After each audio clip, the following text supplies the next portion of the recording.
On today's short Shopify tutorial, we're going to go over how to issue a refund for an order. Let's get into it.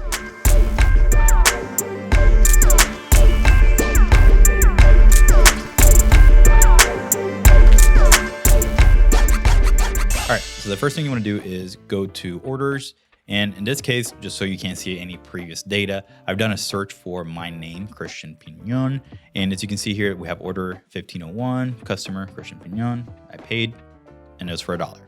Now, I'm going to click on that. You can either click on the customer name or the order or just anywhere in here.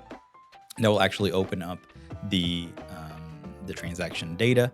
So you have everything in here from that particular transaction, what I ordered, essentially every detail, it's in here. Now, you want to make sure that you double check to have all the correct information, the correct order, even if it's from, I searched for my name, there was the only order in there. But if you search for other people, you might have different orders in there.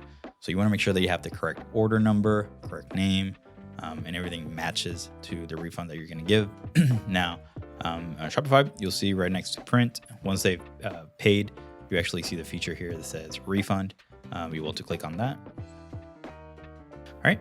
And then what you want to do is right here, actually, will give you the available amount that's for a refund. So you have $1 over here. If they have multiple products on that order and you only want to refund maybe one, then you'll see the list right here. And you actually just click right there, 101, and it will say, see, $1 for Shopify Payments. That's going to be the refund. And that's it. It's going to give you this notice here. For example, this product cannot be restocked. It's just an old test product that we had. And then you just issue the refund by clicking on that. You also probably want to make sure that you check mark this to send a notification to the customer so they know that the refund is being processed, and then they're going to get that money back.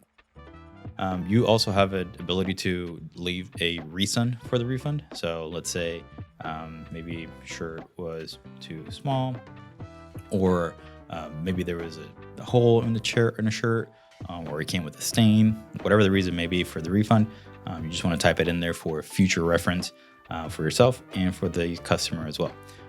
Once you have all the information put in place, you just hit the button where it says refund for $1. And that's it. That's how you issue a refund. Thank you for watching this tutorial on how to issue a refund on Shopify. If you enjoyed this episode, make sure to leave a thumbs up so YouTube will tell other people that this video is awesome. And also make sure to subscribe. We're actually trying to hit a goal of 1,000 subscribers. So if you do that, you will help us reach that goal a lot quicker. And we would love that very much. All right. See you next time.